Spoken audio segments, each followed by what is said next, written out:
So here we are, number 1. So this time they're starting us with a graph. We're going to do this forwards and backwards, every which way. So they're starting with a graph. What's the most important point on a U-shaped graph? The vertex, the center on a parabola. Yeah. And it's right there. Can you tell the two numbers that make that spot? Can you write the X and the Y, the two numbers, from the origin? How do you get to that spot? How far over? How far up or down? Yeah, it looks like it's back 1, 2, 3, 4, 5. So back 5, up 1, 2, 3, 4, 5. Yeah, back 5, up 5. The center of that U shape. And that's called the vertex, as you see down here.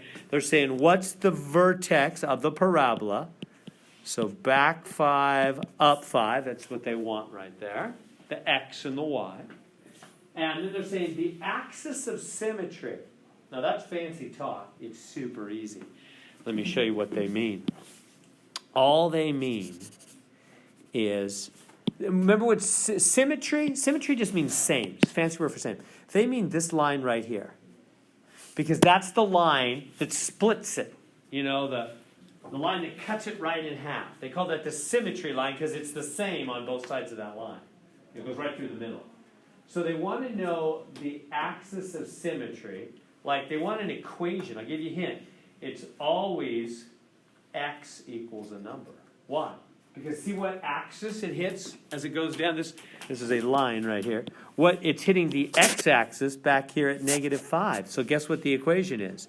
X equals -5. Yeah. It's just, it's the line that goes right through the x-axis at -5. So that's the axis of symmetry. That's the line that splits it. And the final question is, does the parabola open up or down? Up. Yeah, it's going up, isn't it? Up, up, and away it goes. So that one's up, and that's all they want in number 1. On we go. Number 2. So now they're giving me an equation, and basically they want all types of information about it. So let's do this. Let me go over here. Y equals minus x squared minus 2x plus 3. All right. Go into what we learned to do. So what do we learn to do? We find the center, the vertex. How do we find the center? What do we do first? Yeah, x. And make sure you start by writing x so you know that's x. But yeah, totally. All right, so x is, so A is -1, isn't it? B is -2. C is positive. Be clear with the signs there, right? So A is -1, B is -2, C is +3. So we go, okay, so plug in, there's negative, and then what is B on the top? -2, and what is A on the bottom? -1. See how we have 3 negative signs there all together? The one in the front and the other 2. 2 negatives makes positive, but a third negative will make it back to negative, won't it? So that's why it's coming out. It's negative, -2 over -2. So it's negative 2 over 2. So x is -1. I'll just put it over here. So it's -1. So in the end, x is -1. We good there? So now bring the formula down here. Okay, go y equals -x squared minus 2x plus 3.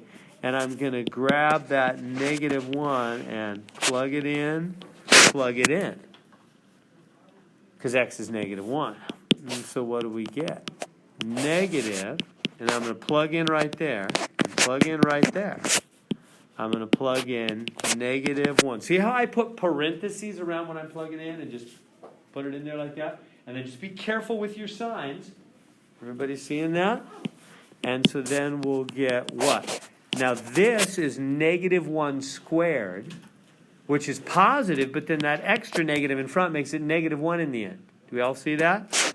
And then -2 times -1 makes +2, +3, 4, right? 5 minus 1 is 4.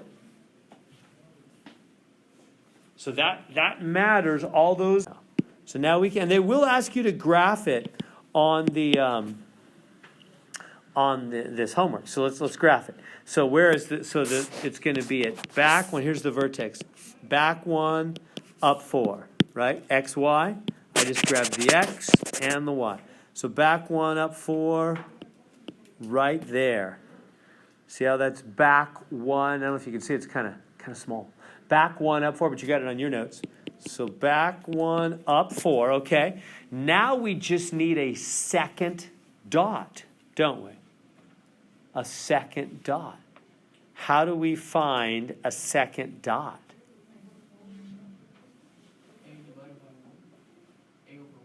Yeah, remember I said it's all about A, isn't it? It's all about this number right here in front. Just take your A and put it over 1. This is your rise, and your run is always 1. Meaning, from the center, you just go down 1. Why? Because this is rise -1. You just do whatever A says. If A is 7, go up 7. If A is 3, go up 3. If A is -17, go down 17, and then right 1, left 1. It'll always work. Just put that number over 1. It'll be rise. The A is the rise number, and then put it over 1. The run is sideways. Go 1 each direction. Is that making sense? So I'll go down 1, and then right 1, left 1. Those two right there must be the dots. And I'm going to connect the dots as I do. Let me think for a second what that's going to be. -3. What's 3 minus 8? Yeah, so it's going to go through this point and this point, I believe. Yeah, so it's going to go like that and like that. That's what we should get, is a U shape that looks sort of like that. I'll show you on the my open math thing in a second. Is that making sense how I did that? Does everybody see how I found those next dots? I went down 1, over 1, because that's what A is. So rise over run is always whatever A is over 1. Does that make sense? You just grab whatever A is. That's your rise, and your run is 1. Just put it over 1. That'll work every time. Then right away you go, okay, what's the Y-intercept? Where is that graph hitting the Y-axis? 3. Yeah, can you see it? It's hitting the Y-axis right there. That's the Y-intercept. Now, they want the coordinates. They want like 2 numbers, right? Any dot is 2 numbers. What are the 2 numbers that make that? 0 and 3, right? Because it's over 0, up 3. Is that good? That's 0, 3. Okay. And then it wants the 2 X-intercepts. What are those? Yeah, this one, -3, 0. And this one, 1, 0. Those are the X-intercepts. So -3, 0, and 1, 0. I assume it just wants those with a comma in between. And next question. Now it wants the domain and the range. Remember domain and range? We've talked about those a little bit. Domain is the width of the graph, huh? And range is like the up and down, the vertical span of the graph. Do you remember that stuff from your other homeworks? Okay, so what's the domain? Now they mean like, remember there's arrows on the bottom of that graph, so it's going to go down and get wider forever. So that U shape is going down and wider forever. So if it's going down and wider forever, how far left and how far right will it go? What is the width? Yeah, both infinities, huh? It's going from... So the domain, kind of running out of room here. So the domain is going to be -infinity to regular infinity, right? It's going to go from forever left to forever right. You good there? Because it's going down and wider forever. And what's the range? Remember range? So domain is always left edge, right edge. I'll come over here for range. But range is always bottom top, right? You know, left to right for domain, bottom to top for range. What's the bottom of that graph? Yeah, it goes down forever. Down, down, down. Forever. What's the top? What's the highest point that graph ever reaches? 4, huh? Yeah, does everybody see? Right here at 4, this is his top, right there at 4. So from negative infinity to 4. And does it hit the 4 right on, or just get close to it? Hits it right on. That's centered up. Boom. So what does that mean I need to put next to the 4? A bracket, not a parenthesis, huh? Because remember, the bracket has a straight edge to it, meaning you're straight on that number. Whereas if you put a parenthesis, you're saying you're just around it, you're close to it, but you're not straight on it. We need a bracket straight on the 4. We good there on the range? Range is bottom to top. Domain is left to right. Final question. Equation of the axis of symmetry. That means the symmetry line, the line that splits it, like a wood chopper chopping a tree. So what's it going to be? Do you see the line of symmetry? It's this line right here that goes right down through the middle. So what is that? X equals -1. See how it hits right there? Hits the x-axis at -1. It's always, guys and gals, it's always the x-coordinate of the middle. Always. This has got to go right through the middle. The axis of symmetry will always just be the very first thing we found, the x-coordinate, because it goes right through there. It hits the x-axis at -1, and that's like everything for that U-shape there. Yeah. So again, when they give you parentheses, I'll just put it on the YouTube here. So when they give you parentheses, it's a happy day. So when there's parentheses, what's that? Yeah, this way is easier. Boom, boom, but it's opposite of the first guy and same as the second. So it's opposite of -3, +3, and same as guys back. That'll get you the center that quick. No need for plugging into a formula. So go over 3, 1, 2, 3, up 1, 2, 3, 4, right there. 3, 4 is the center of the U shape. And then once we have that, the rest is the same. Do our trick with A. A's, you know what's in front? It's -1. That's our A over 1. So that means go down 1, right 1, left 1. So down 1 and over 1. There it is. Now,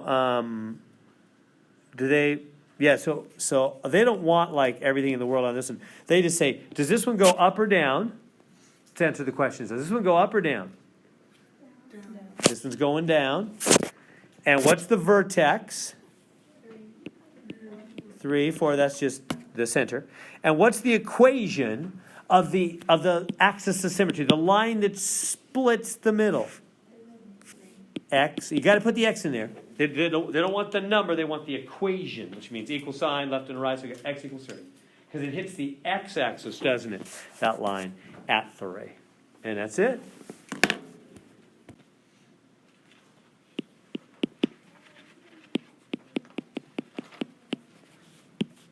Yes, so when there's parentheses, it's the easy kind. We go opposite, and the opposite of the number in the parentheses next to x, right? It's the x number. So it's that, and then the same as the number off to the right, but there's no number off to the right. So first off, what's the opposite of the +1? -1, and then what do we do for the same? Which is 0. There's nothing out there. So -1, 0 must be the center, huh? Can you put that on the graph? So find that dot and then see if you can finish it up from there. All right, so back 1 up 0 right there. Did you guys get that as the center? Okay, now where's it? So that's the center, most important point. Now where's it going from here? Yeah, it's the A. It's all about the A. What's the A? 2. And you put it over 1, right? And this is rise over run, huh? You just take that number in the very front. That's always your A. That's the rise. 2, what does that mean? Up or down? Positive, so it's up, huh? So I go straight up 2. Everybody good with that? Straight up 2, and then what do I always do for sideways? 1 each way. Boom, boom. There it is. That easy. Isn't that amazing? You'll like it if you watch their video and they do more work to get the other point. I'm trying to impress you that I've given you an amazing trick. I think once this hits YouTube, and it gets out there in the public, everybody sees the trick I've come up with. I'm expecting, amazing fame and probably be on TV, maybe be asked to write a book. I don't know. All right. I'm sure a million people know it. Anyway, but it is helpful. So boom, there we go. And what did they ask? Oh, they asked them for the vertex. We got that. And, they want the line of symmetry thing, don't they? So what's this line that splits the middle? What's that axis of symmetry? Yeah, x equals -1. Done. Questions or comments? All right. So so the coordinates here, what is it? Back to, up to. So we know the deal, right? You're supposed to put like an A in the front, and then X, and this is supposed to be opposite, and this is supposed to be same, huh? That's kind of the parenthesis way. All right, so this is the X, and this is the Y. So we're supposed to put the opposite of the X next to the X. So the X is -2. So what am I going to put next to X? +2, huh? Good. And then what am I going to put out here? The same as the Y. Another +2, huh? We good there? That'll do the opposite same thing, won't it? Everybody seeing that? And now, what's the A? What's the number in the front? Well, what you want to look at is you want to go right 1. Because remember, it's going to be something over 1. The A is always over 1. The run is always 1. So if you go right 1, it's right there. Which is what? Down 1, isn't it? It's right 1 down. Or you could go the other way. Back 1, down 1. Either way, it's right 1, down 1. So what's the A then? -1. That's the rise. The rise is down 1, isn't it? And so there's our equation. It's negative x plus 2. Oh, I forgot the squared. Plus 2. There we go. You got to be squared. These are all squared equations. I'm forgetting. There it is. Is that making sense? Thinking that backwards? So it was y equals x squared minus 8x plus 7. 7, right? Yeah. And change to y equals x minus 8 squared plus k. Is that what they said? Yeah. Which are just numbers. And this is called completing the square.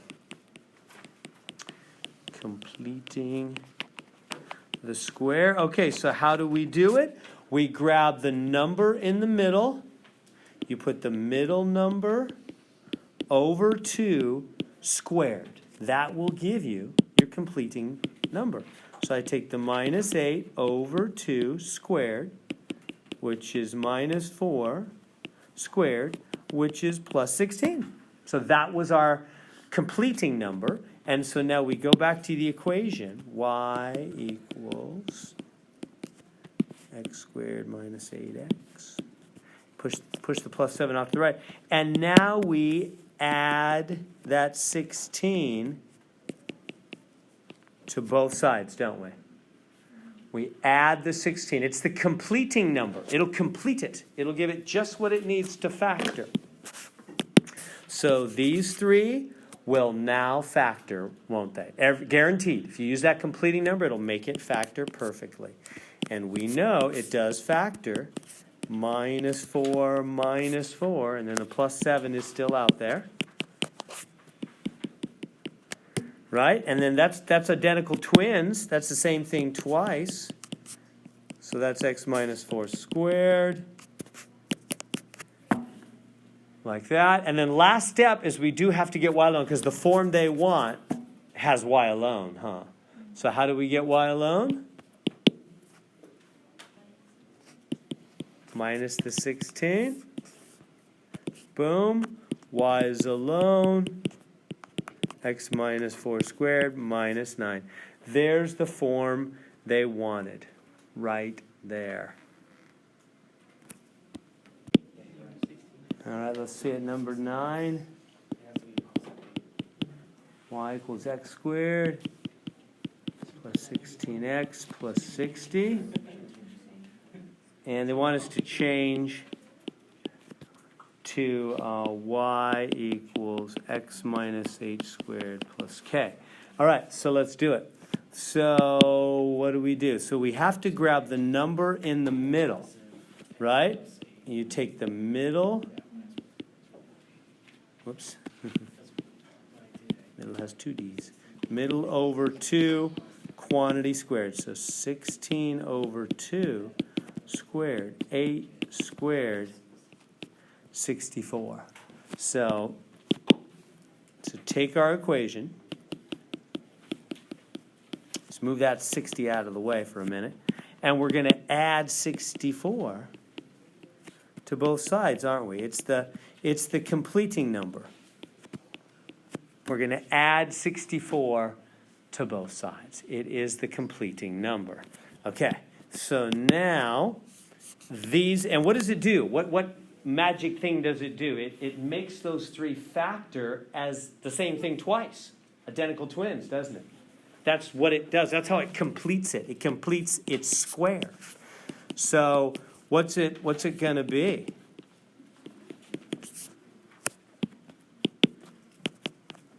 X what? What's in the parentheses?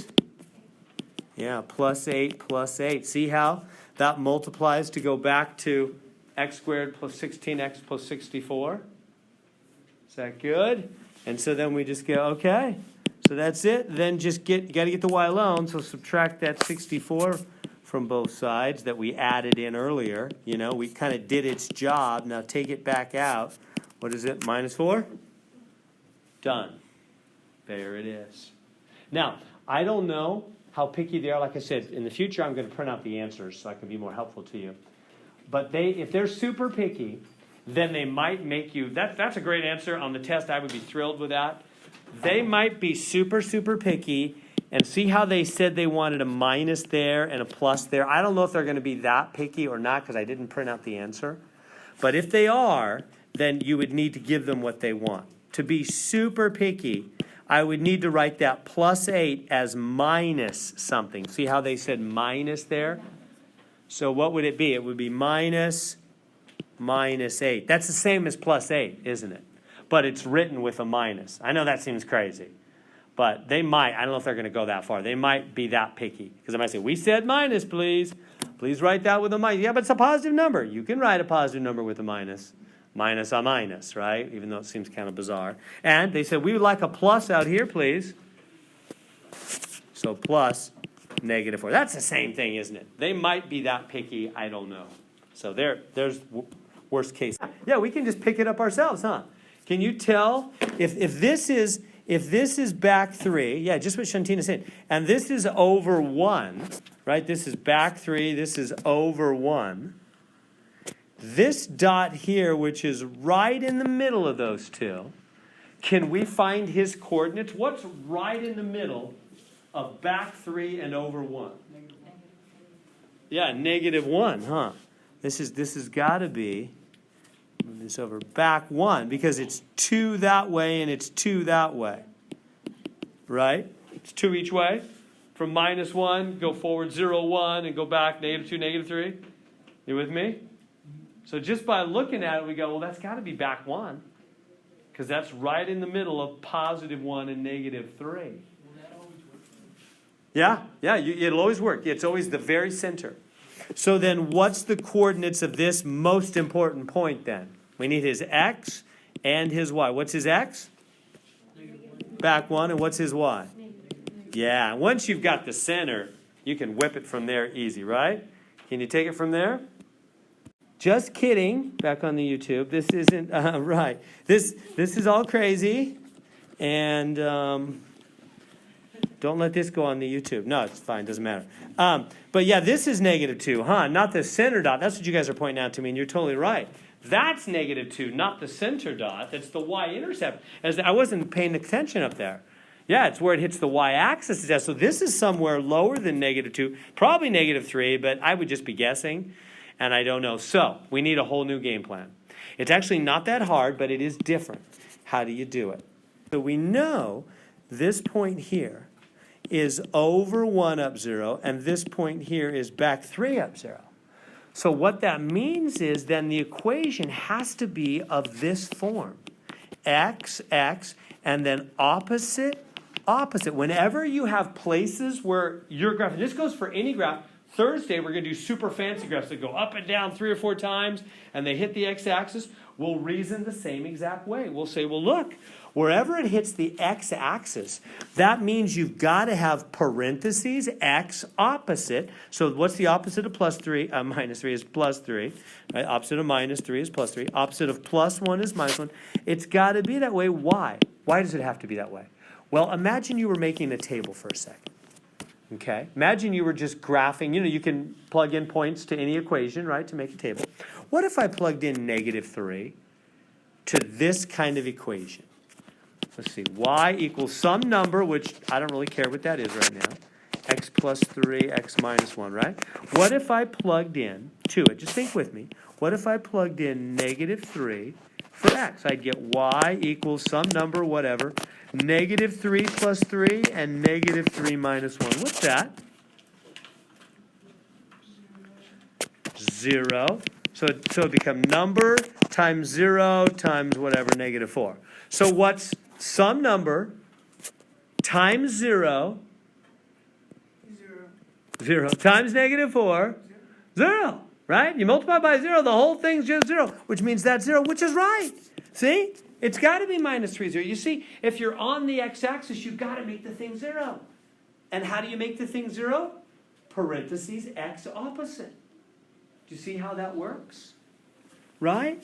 Why did it become 0? Because I put the opposite here. So when I plugged in -3, the opposite made it 0. And they multiplied to be 0. Do you see, if it's on the x-axis, its y value is 0. How do you make something 0? You put parentheses, x and opposite. Then when you plug it in, boom, it's 0. All that matters is that one piece is 0. Because if just one piece is 0, they're all multiplied, the whole thing's 0, huh? Do you see that? And does it work for the other one also? It does. If I did the +1, if I did the +1 here, if I plug in, +1 right there and right there, what am I going to get? Y equals number 1 plus 3 and 1 minus 1. Do you see what's going to happen? 4 times 0. The whole thing's just 0. And that's right. 1, 0 is a dot on the graph. It's true. It's fitting. The equation is fitting what we see. Do you see that? So when they give you dots on the x-axis, you put parenthesis, x opposite for each of them. We'll do a lot of that on Thursday. Okay, so with that in mind then, that's what we always do. When they give me, so let me write it this way. When they give me, those are called X-Intercept points, right? When X-intercepts are given, then what do? We do y equals some kind of number, x opposite, for each of them. An opposite, yeah, you know what that means. So in this case, that's going to be, let me erase this up here. So when they give you, when x-intercepts are given, then you go y equals number. And we usually call that number in the front, well, yeah, you know what we call it. We call it a, huh? The number in the front's always called a. X, and it doesn't matter what order. You could put the -1 first or the +3, doesn't matter. +3, so opposite of -3 is +3. Opposite of +1 is -1. So we're not done yet. We still have to find that a. We have to find what that number in the front is, and it's the y-intercept, the -2, that's going to help us do that. But so far, so good. So you grab the two x-intercepts values, because they have to make the thing 0, don't they? That's what it means to be a dot that's an x-intercept, that's at a height of 0. You've got to make the function come out 0. So the way to do that is to have parentheses x opposite. So we know it's got to have that when they give us x-intercepts. See how this is different kind of information? Earlier they were giving us the center of the U-shape. Now they're giving us a couple of x-intercept points. Little different style. So we're kind of mastering these U-shapes from every angle. So, okay, so now how do we find the a? Well, we just plug in, basically. We plug in the y-intercept. So this is step number 1. I'm going to kind of write them backwards. And then step 2, find A by plugging in the Y-intercept. Now, what's the Y-intercept? This point right here. Now, we need both his numbers, not just his -2. So what's his overall coordinates? What, comma, what? X first, then Y, right? Beautiful. Good you remembered the zeros first, not second, for the Y-intercept, right? That point's over 0 down to, oh, it's up there. What am I doing? It's right here. I'm all being all dramatic. It's right on the screen, Mr. Heron. Right there. Right, 0, -2. Okay, so what? What about that? Well, plug that into the equation. What equation? The one we've got so far where we know everything but A. So Y equals A, X plus 3, X minus 1. We know it's of that form. We just don't know A yet. Well, any point on a graph has to make the equation true. That's what a graph is. I hope that's real clear to your mind. Let me solidify it if it's not. A graph is a picture of a million little dots that all make the equation true. What do I mean make the equation? Meaning their X number and their Y number plugged in make the left side equal the right side. That's what a graph is. It's a picture of all the dots that make the equation true.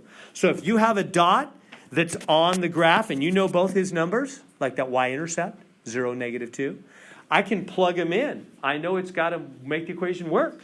So if I plug in 0 for X, so I'm going to take 0, -2. Oh, yeah, it's right there, huh? 0, -2. I'm going to plug in 0 for X, because that's an X number, huh? Oops, let me go this way. 0 for X, 0 for both X's, and -2 for Y. So what do we get? -2 for Y equals A, 0 plus 3, 0 minus 1. Everybody see what I'm doing? I just plugged in 0 for X in both of the X spots and -2 for Y, because that's a point on the graph.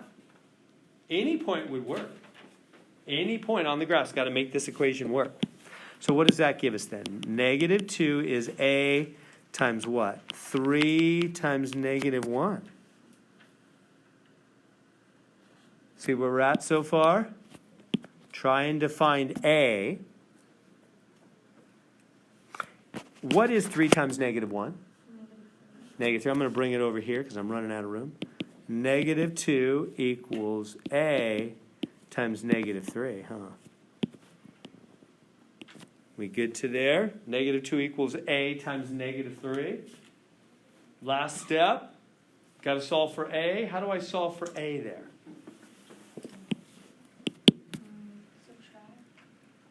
Is this number added, subtracted, multiplied, divided? Right now, that is times, isn't it? It's A times -3. See the parentheses? So what's the opposite of times? Got to divide off that -3. Make sense? Because it's multiplied, we got to divide it off of there. So divide both sides by -3. Gonzo, what's A?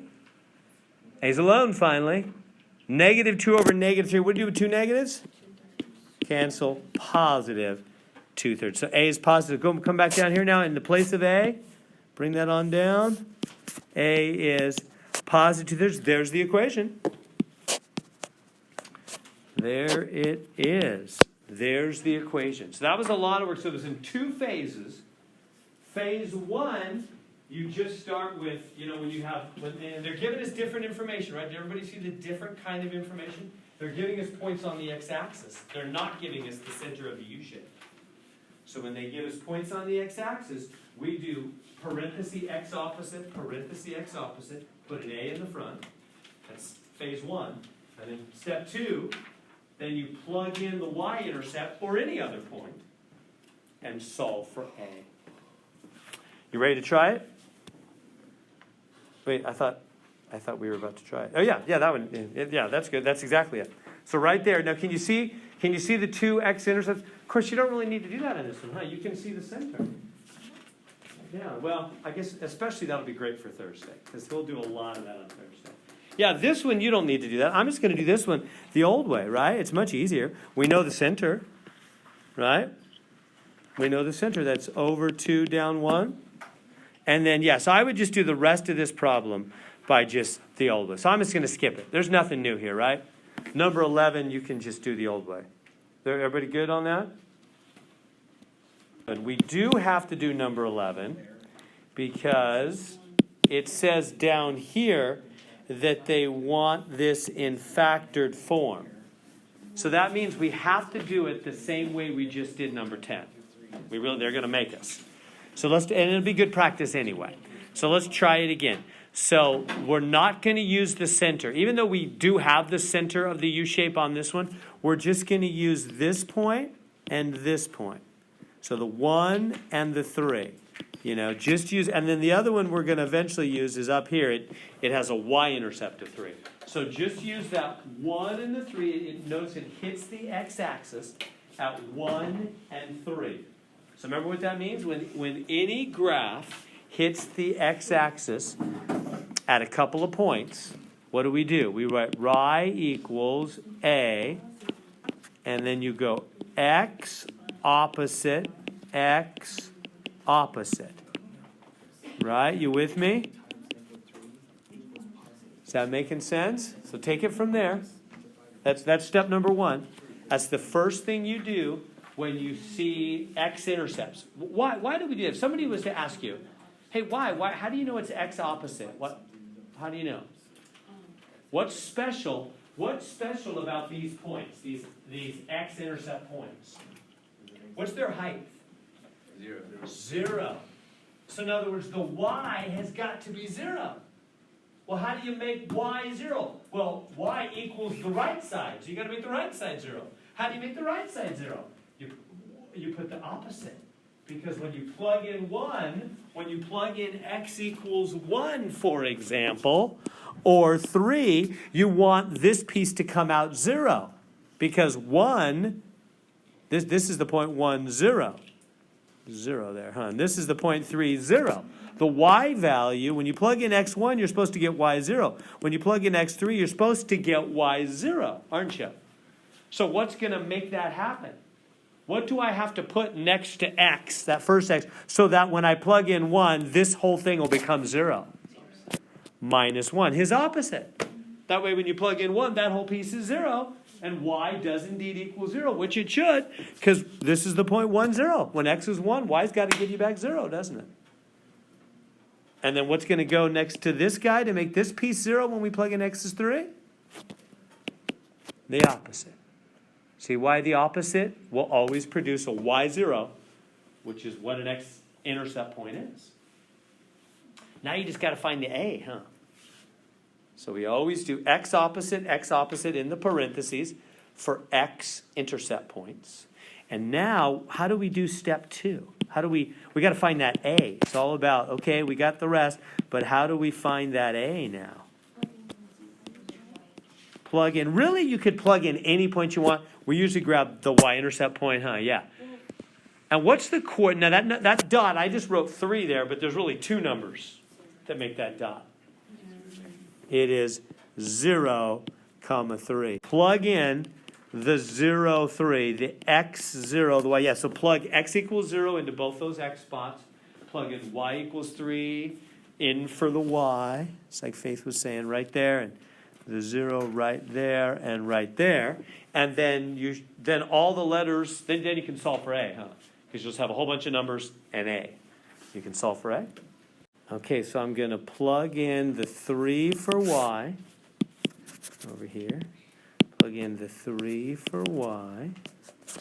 And x, and 0 for x, huh? 0 for x. So what do I get?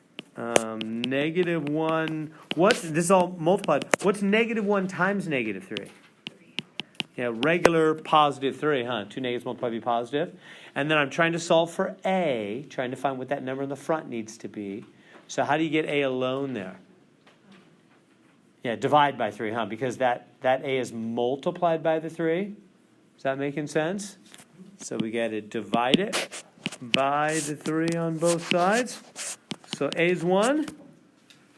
We good there? So that means down here on this line, when they want the equation, it's going to be 1, x minus 1, x minus 3. How are we doing? Is that making sense?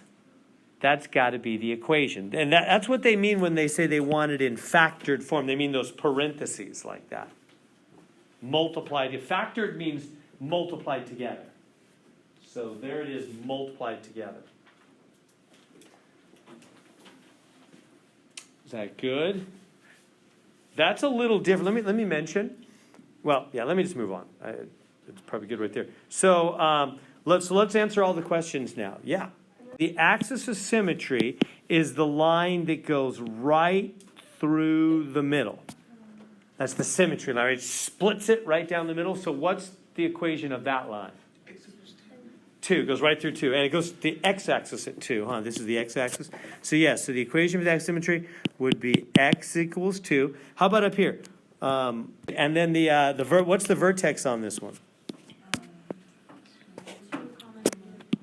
Yeah, I got to get it out of the way here. Yeah, this center, this is 2, -1, isn't it?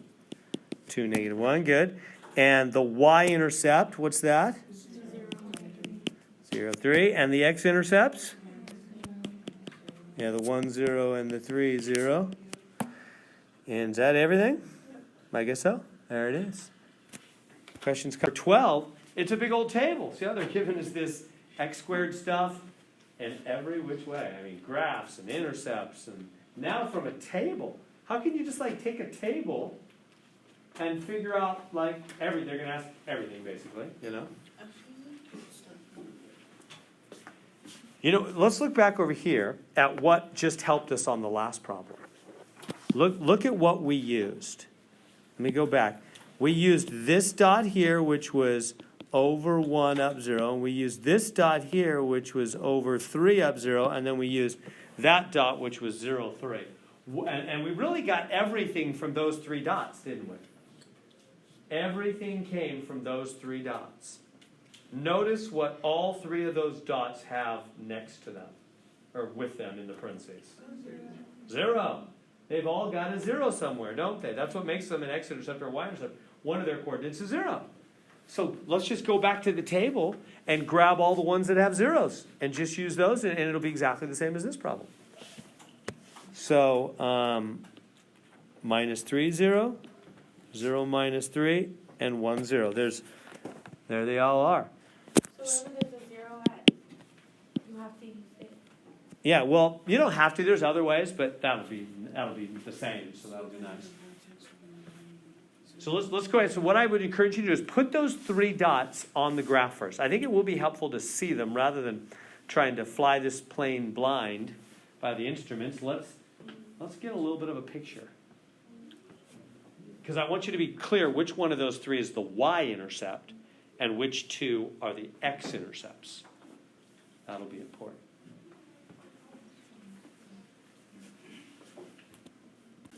So back 3 up 0, over 0 down 3, and over 1 up 0.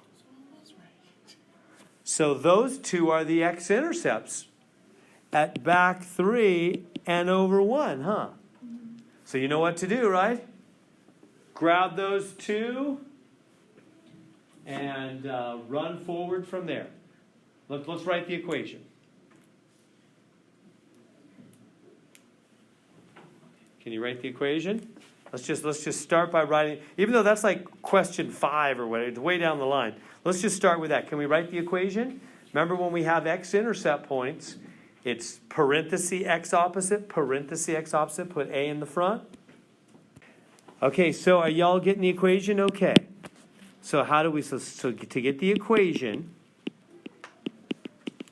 using the x-intercepts, remember what we do. We go y, so step 1 is y equals a, x opposite, and x opposite.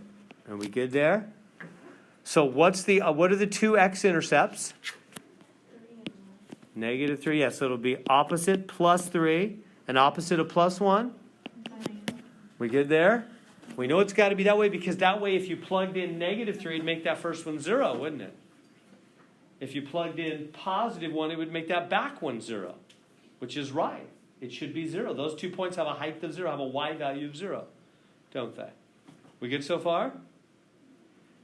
And now we got to find A. How do we find the A? Where it hits on the y-axis, it can be zero. Plug in the Y-intercept point. Plug in this one, right? Isn't that what we did last time? Right, now plug that in to find A. So step 2, plug in 0 minus 3. This is your X, this is your Y. Put that in for Y. Put this in for X and solve for A. Okay, so if we plug in, we get, I'm going to plug in what, negative 3 is AX. Whoop, I'm plugging in 0 for X, huh? 0 plus 3 and 0 minus 1. And then what do we get there? 3 times negative 1? Negative 3. And then how do I finish solving for A? Divide, right? Yeah. Boom. So, and negative 3 over negative 3? Seems like it's always coming out positive 1, doesn't it? Positive 1. Okay, so now that's the equation way down on this line down here, huh? So that was going to be positive 1 times X plus 3 X minus 1. Is that good? So we found the equation, which they're asking way down on that line. Answer the earlier questions. Like, how do we find the vertex? What must be the vertex is the lowest point, right? The bottom of the U shape. Is this going to be the vertex? No. How do we know that's not the vertex? What's that? Something about the table? There's a lower number in the table. And that's not the middle, is it? Remember, the vertex has to be smack dab in the middle. And there's a lower number in the table. Beautiful. What lower number's in the table? Yeah. See that negative 4 there? That's the lowest Y value in the whole table, isn't it? That's got to be the vertex. That's as low as it goes. So the vertex is negative 1, negative 4? It is. See how that's lower Y value than any others? That's the bottom of it, isn't it? So back 1, down 1, 2, 3, 4. Right there, back 1, down 4. That has to be the vertex. Everybody see it? And then it goes up through there and up through there. See how that's right in the middle of the 1 and the 3? And it's the lowest point? So that's got to be the vertex. Good. So that's the vertex. Excellent. It says identify the Y-intercept. What's the Y-intercept? 0, negative 3. Good. We all good on that? The 0, negative 3 is the Y-intercept right there. And then it wants the X-intercepts. Negative 3, 0, and 1, 0. We got those. We got the equation. Last thing, it wants the axis of symmetry. What's the symmetry line? Yeah, the one that splits it right down the middle. That line, which hits the x-axis right here at negative 1, doesn't it? X equals negative 1. A rocket is launched, and its height above sea level after launch. So again, I just said it doesn't count for rockets. Well, it would count if the rocket launches and then cuts its engines. So it would only work if after initial launch they cut their engines. So, otherwise it could do whatever. But once so then it would be just like hitting a baseball or something, right? Give it the initial thrust, and then after that, it just goes on its own. So that equation would work. So they're giving us an equation there. Notice it's an upside down U shape. How can we look at that equation, this one right here, and know right away that it's an upside down U shape? The negative A right in the front, the negative 4.9. Yeah, that's A. That tells you the rise and run. If it's negative, it's a U shape going down. Right? It's a U shape. So it'll go up and then down, won't it? So the rocket is gonna go like this, isn't it? So it's a U shape going down. Okay, now, what questions are they going to ask us? Back to the question. So imagine, let me just do a graph here. Wait a minute. Let me try to do a little bit better.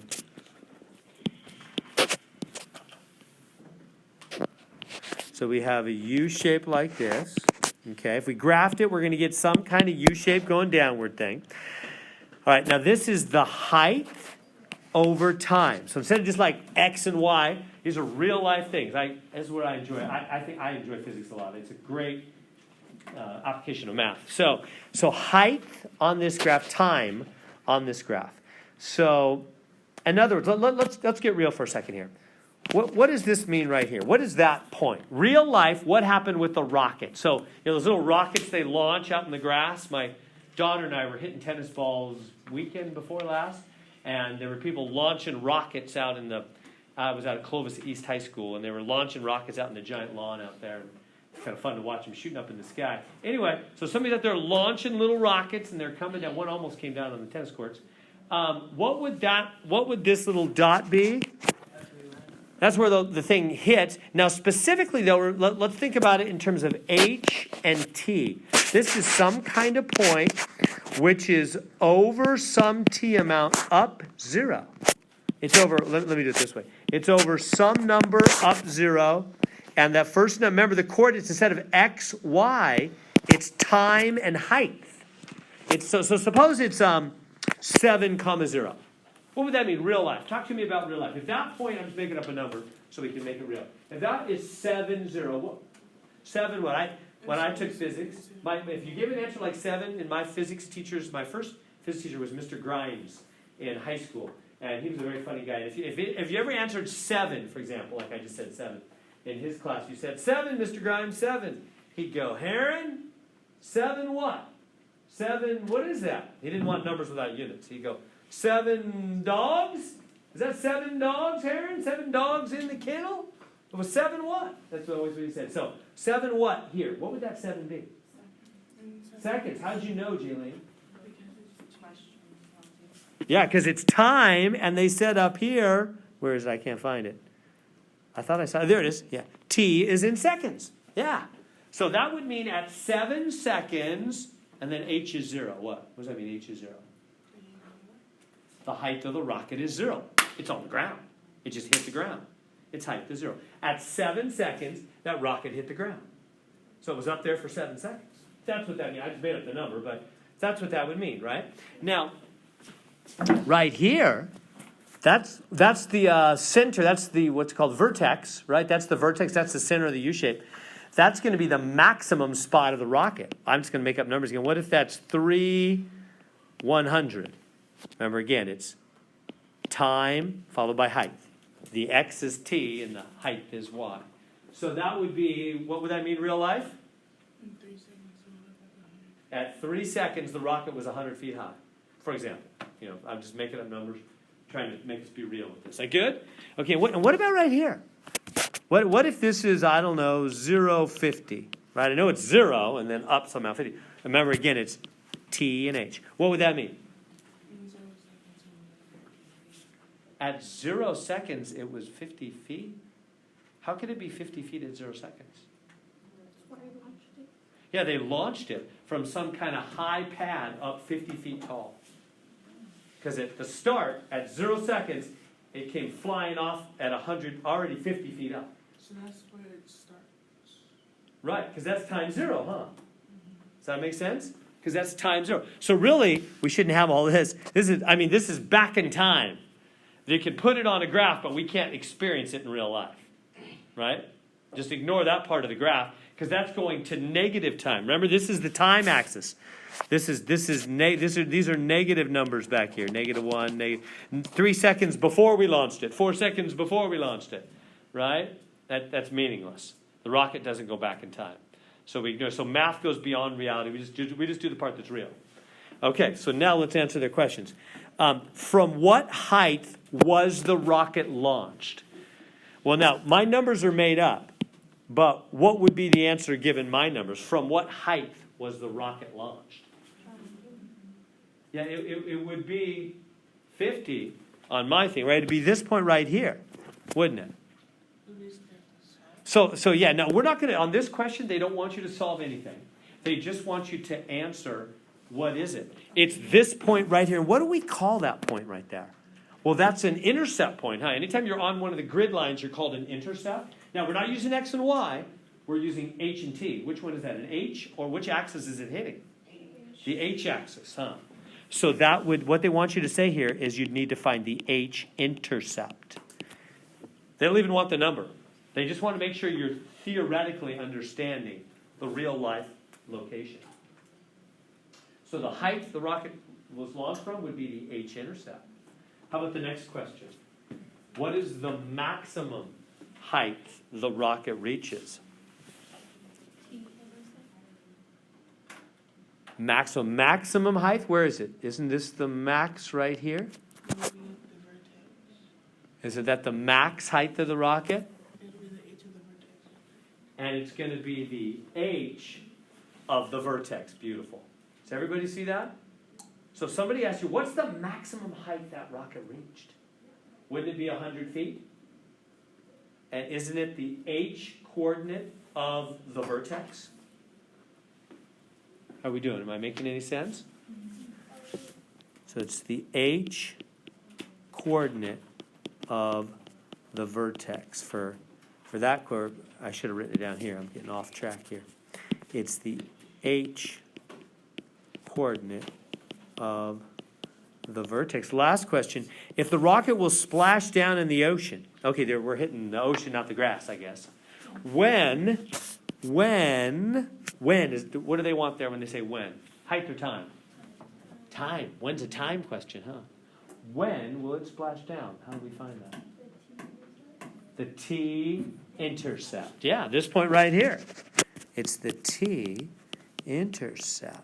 Exactly. You guys are ready for physics. That's a lot of what you do right there in the first physics class, is you do stuff exactly like that. All right, so that's the warm-up. No actual calculation. Now, number 14, we'll do the same thing, but actual calculation. NASA launches a rocket at T equals 0 seconds. Its height in meters above sea level. I wish they wouldn't keep doing rocket ones, because rockets have their own engine. Unless they cut the engines, and then why do you even have the engine? They should be using baseballs. What's that? It could run out of fuel. Okay, yeah, we'll pretend it ran out of fuel or something. Or we could think of like toy. Yeah, toy rocket. Yeah, I guess those little silly ones. NASA, it's hard to think that way. Yeah. All right, anyway. I just want to make sure you guys understand. If something has its own engine, these equations don't apply. This is just for things that are not using their own engine. If it has its own engine, it can do whatever it wants. Right? It doesn't have to follow any certain equation. So it's only for things given an initial bang, and after that, only gravity is acting upon them. Okay, so we'll pretend their engines got cut. So the rocket will splash down. At what time does splashdown occur? The rocket splashes down after how many seconds? Now we just let me draw it out again. So we're thinking about a U shape that does that kind of thing. Which point, and this is the height axis and the time axis. So if we want to know the rocket splashes down after blank seconds, which dot are we trying to find on that graph? Do you see? Yeah, it's this. It's the T-intercept, huh? It's that one. That's the splashdown. Well, how do we find that? Well, what do we know about the coordinates of that point? It's something 0. Yeah, something 0. Excellent. Excellent. It's something 0, huh? It's over something, I don't know yet, that's what we're trying to find. Up 0, isn't it? Now, remember, it's H and T instead of X and Y. Oh, wait, no, that's backwards, huh? I'm getting them backwards, because T is like your X, and this is like your Y, so it should be T first, then H, shouldn't it? Got to be a little careful there. So anyway, so what do we know is 0 then? At that point anyway, what do we know is 0? The height, the Y, the H is 0. Makes sense. When it splashes down in the water, its height is 0 at that moment, huh? So we have to take that equation and we have to say, hey, equation, when is your height going to be 0? When is your height 0? So I have to take that equation, and over here, where they're giving me H, I've got to make that 0. Don't let the parentheses T, that's just a function. That's just like f of x. Don't worry about that. If that's confusing for you, just call it H. The parentheses t doesn't do anything. That's just function verbiage. And that's just like f of x, in other words. It doesn't, it's just h.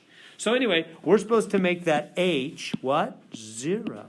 I'm supposed to make that h 0.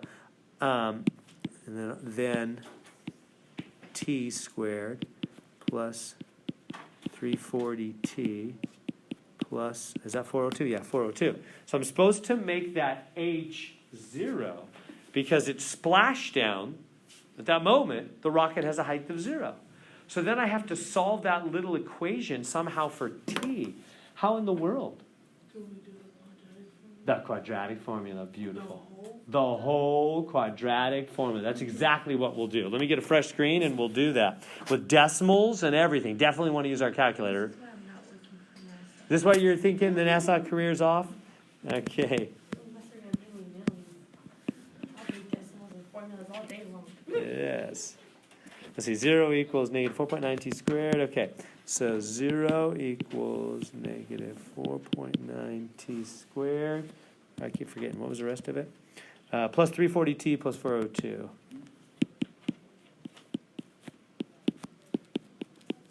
Yeah, so to solve that, we got to do the quad, don't we? Meaning, you know, the A is negative 4.9. The B is 340. The C is 402. Remember the quadratic formula? So the t will equal negative b plus or minus the square root of b squared minus 4ac all over 2a. Yeah, to solve x squared equations, you use the quad. So let's plug into the quad. T will equal negative 340 plus or minus the square root of b squared minus 4 times a times c all over 2 times a. There it is. Okay, that's ugly. So we definitely need our calculator. Can we do that?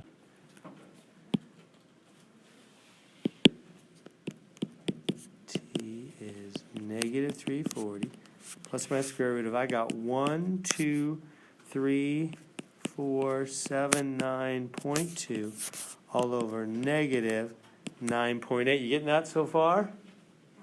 That inside? So did you notice the signs right there? It's negative times negative. So what's that going to become? Positive. So I would just skip those negatives. And here's what I did on my calculator. I just went 340 to the second power plus, because I just knew it was going to be plus, and I don't want to mess around with typing a bunch of negatives on my calculator and maybe messing up. 4 times 4.9 times 402. There's what I did and how I got the 123,479.2. Getting that now? You guys know how to do the second power on your calculator? Either some calculators it's x to the y, Except and some of them it's the up arrow. Sort of depends on your calculator, like that. You know how we have plus or minus? You can just cross out that minus option. That minus option is going to be negative time. It's going to be back in time. So that's not real life. We can't go back in time in the universe in which we live in. So math doesn't know that. Math is just running numbers. But we know the real world. We can't go back in time. So skip that. So just type into your calculator now. Here's what I would type into I'll tell you exactly what I would type in. I would go negative 340. And the negative on my calculator is the one with parentheses around it. It might be a little different on yours. Plus, and I'd hit the square root parenthesis. 1, 2, 3, 4, 7, 9.2. But then you got to hit equals. This is really important. After you finish the numerator, before you divide, you've got to hit equals.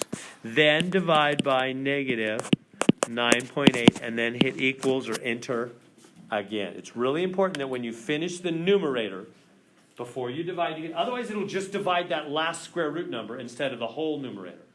When you hit equals, then it calculates the whole numerator before you divide, which is exactly what you want. Let me get you a number. I'm getting negative 1. Oh, did I get negative? Oh, I'm sorry, guys. Yeah, and we don't want negative, right? It's the other way. I didn't foresee it. You want to get rid of the positive. The positive will actually make the final answer negative, which is wrong. I got negative 1.16. It's obviously back in time. That's not right. Go back, sorry. Do the negative. You actually want the subtraction option. That's the one, because it's going to divide by negative on the bottom, will make the overall answer positive. So basically you're getting one answer that's baloney that's back in time. All right, so I got 70. I don't know how many decimals they want. 0.5506. That, like my old physics teacher used to say, Mr. Grimes, what's 70.55? 70.55 dogs? What is that? Seconds. That's seconds. That's how many seconds until the rocket splashes down. Just over a minute, right? 70 seconds, just over 60 seconds, just over a minute. The rocket's up in the air, just about a minute and 10 seconds. So that's our answer to that one. Let's go back there. So this will be 70.55. Now, final question on this one. How high above sea level does the rocket get at its peak? So that's right here, huh? There's its peak. How high up does it get at its peak? Oh, how do we find that? Do what's up? I said cut the time in half and plug it in. Well, the reason that wouldn't work is because the top is the middle of this point and that point, huh? Which is not the middle of 0 and that point. Yeah. See the difference? Almost, Marco, close. How are we going to find that peak? What's up?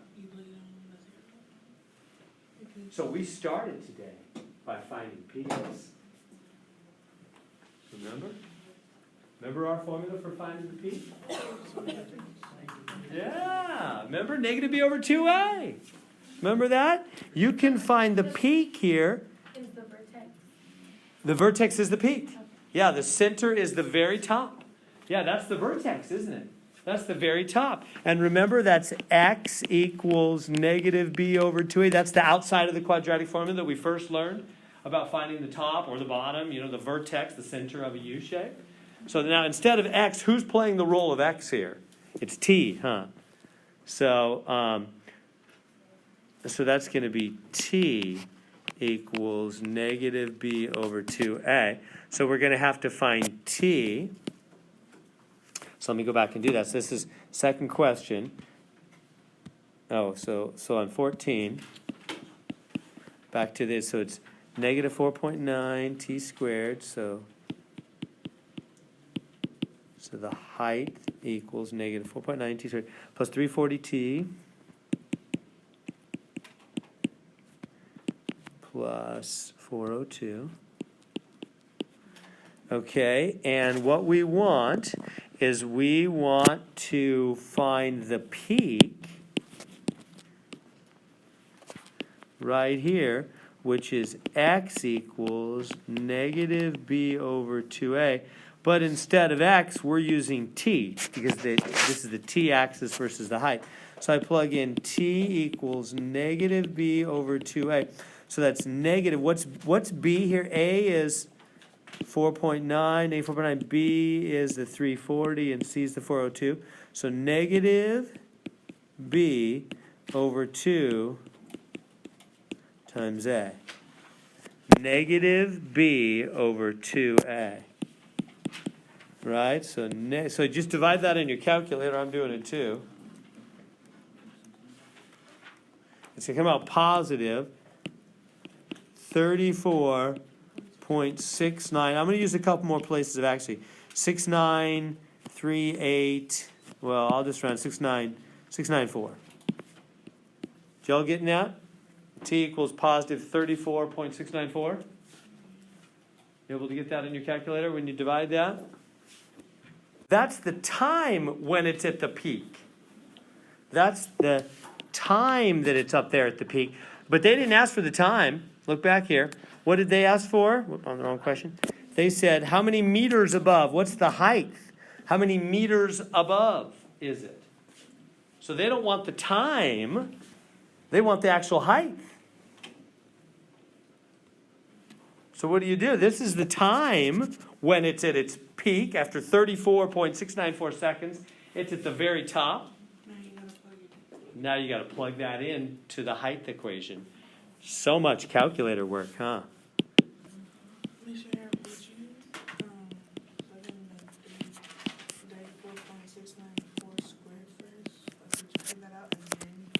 I would never break up things. I'd plug it all in at once. So I'm just going to plug this in here.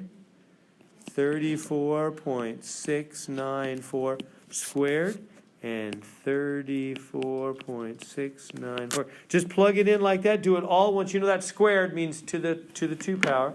Plug that all in at once. And I'm getting height equals 6299.95. They probably want you to round the nearest whole number, 6,300. I bet. So that's the answer to that question. The rocket peaks at 6,300 meters above sea level. Shall we look at 15? We've just got a couple left here. The height in feet of a ball thrown by a child is, where X is the horizontal, same kind of thing. How high is the ball when it leaves the child's hand? What is the maximum height? How far from the child does the ball strike the ground? Okay, so they're giving us an equation here, and they're saying how high is the ball when it leaves the child's hand? So this is another, kind of graph, like that. The child's throwing the ball up and it's coming down. Maybe he or she's throwing it out of a hotel window, right? It's coming on down to the ground. So how high is the ball when it leaves the child's hand? How do we figure that out? Where is that on the graph? Do you see what point that would be on the graph there? Yeah, the Y-Intercept right here, huh? Yeah, it's like this is the child right here. And he or she is just throwing it right there. Right? Yeah. So how do we find out how that point? We want to find that point, basically, right? That's at the start. How do we find the height of that point? Do we know anything about the coordinates of that point? Like the two numbers. Do we know either number for that point? 2 and 5. It's got to be 0, 2, and 0, 5. it's got to be 0 something, huh? And that point is over 0 up something, isn't it? Yeah, good. And this, remember again, this is time, or they're doing X and Y now. Good, okay, we can use X and Y. Well, this is X and this is Y. So this is X and this is Y. So we know that for sure the X is 0, don't we? At that point. The X is 0.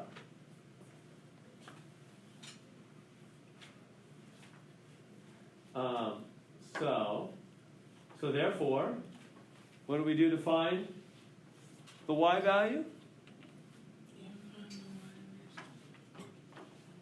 So what do I do? Do what's up? Well, the quadratic formula is, first off, what am I going to plug in for what? So if I'm going to try to find this one, we're always plugging in. So to find, what do we know about this point? We know X is 0, right? Right when it leaves the child's hand, X is 0. So plug in 0 for X. The X is 0, right? Am I making sense? So take the equation that they're giving you. I'll write it right here. And it's already written there for us. And just plug in X is 0. So put a 0 there and a 0 there. Is that making sense? Because when it leaves the child's hand, remember, on this problem, X is the horizontal distance in feet from the point at which it will. So that's sideways. So there's no time in this one. There's no time. X is horizontal, Y is vertical. So when the child first lets go of it, it's horizontally right next to him or her, right? Sideways. It's sideways, nowhere away from the child, but it's at some height. So I'm gonna, so Y is gonna come out 5, isn't it? Everybody see that? When you plug in X equals 0 there, you're gonna get Y equals 5. Does that making sense? So when the child first releases it, when it's right on his or her hand, its horizontal distance away from the child is 0. Its x is 0. It's right there on that axis, huh? Okay, and now question B, what is the maximum height of the ball? How high does that ball get? So do you see where the max is on the graph?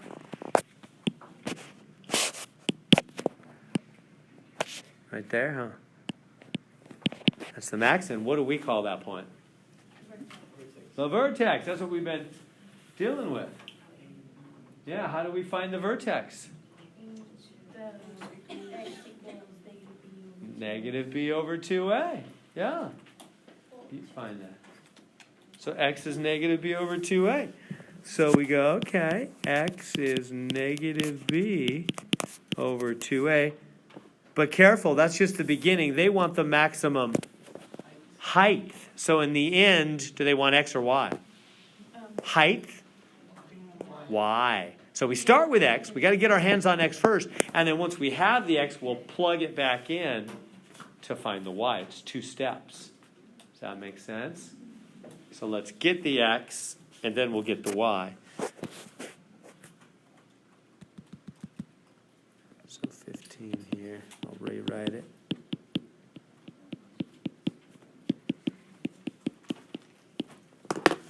Like that.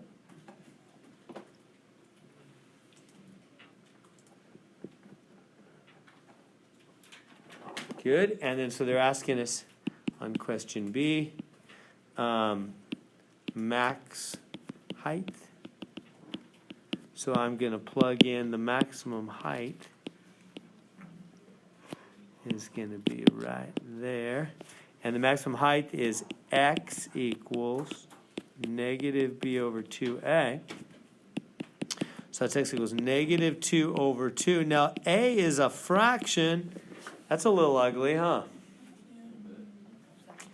So how do we do that? Well, on my calculator, I would go negative 2 divided by, now remember when you do parentheses, for the denominator, you got to do parentheses, 2 times 1 divided by 14, parentheses, equals. It's negative 1. Does everybody see what I did there? The fraction is negative. It's going to be negative 14. Everybody getting that? So see what I typed in there? So notice, again, I put, when there's more than one item in the numerator or denominator, I put parentheses around it. See how I put parentheses around this whole denominator? So it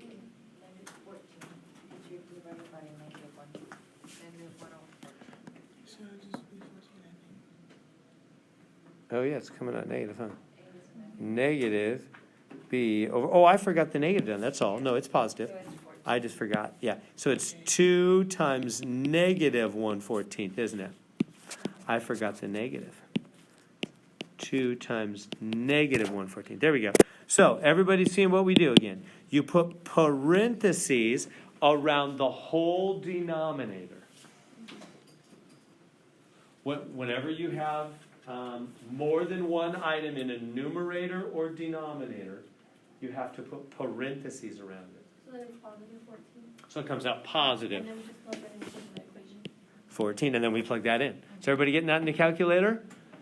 Make sure you're getting that, and now plug in. So now plug that in to the original equation. Y equals minus 1/14 plus 2 plus 5, and I'm going to plug in 14 and 14. Like that. And then hit the buttons on your calculator. Now for that fraction, you just do divide, right? Negative 1 divided by 14, etc. Does it come out 47? I think so, right? No, did I do that wrong? Oh, actually it's 19. Is it 19? Yeah, I was trying to do it. I was doing it wrong. Should come out 19. And then, so the max height of the ball is 19 feet. So at the maximum, it was 19 feet up, wasn't it? And then how far from the child does the ball strike the ground? Where does the ball hit the ground? How do we find that? What point on the graph is where the ball hits the ground? Yeah, this over here, that point right there, huh? Now, do we know anything about the coordinates of that point? It's let me kind of get this out of the way. It's certainly over some number up 0, isn't it? Does that make sense? It's over a whole bunch. So it's x, I don't know, but it's y is 0. Does that make sense? It's over a whole bunch of x, I don't know, but its y is 0. Its height is 0, huh? The height of that point is 0. That makes sense. When the ball hits the ground, its height is 0. Isn't it? That's exactly what you do when you take physics. You do a lot of this kind of stuff. And they'll go, the ball hit the ground, and you go, oh, y is 0. Y is 0. So we get 0 equals. Exactly. Good, Faith. You're ready for physics. Yeah. So you go back to the equation, and you plug in 0 for y. And we do the quadratic formula again, with a fraction this time. Okay, wait. Okay. What was first? So the y is 0. So I'll go back to the graph here. So right here, so I'm going to need a new, this is like a several page problem. Y equals minus 1/14. X squared plus 2x plus 5. And the ball is hitting right here at over x up 0. So I plug in, this is the x and the y. So y, plug in y is 0. Plug in y equals 0 when the ball hits the ground. Exactly. So the y becomes 0. And so how do we solve that equation? It's our friend, the quad. Is he your friend? It's going to be a messy one here. We need to be careful. So A, B, C. So let's plug it in. So x will equal negative b plus or minus the square root of b squared minus 4ac all over 2a.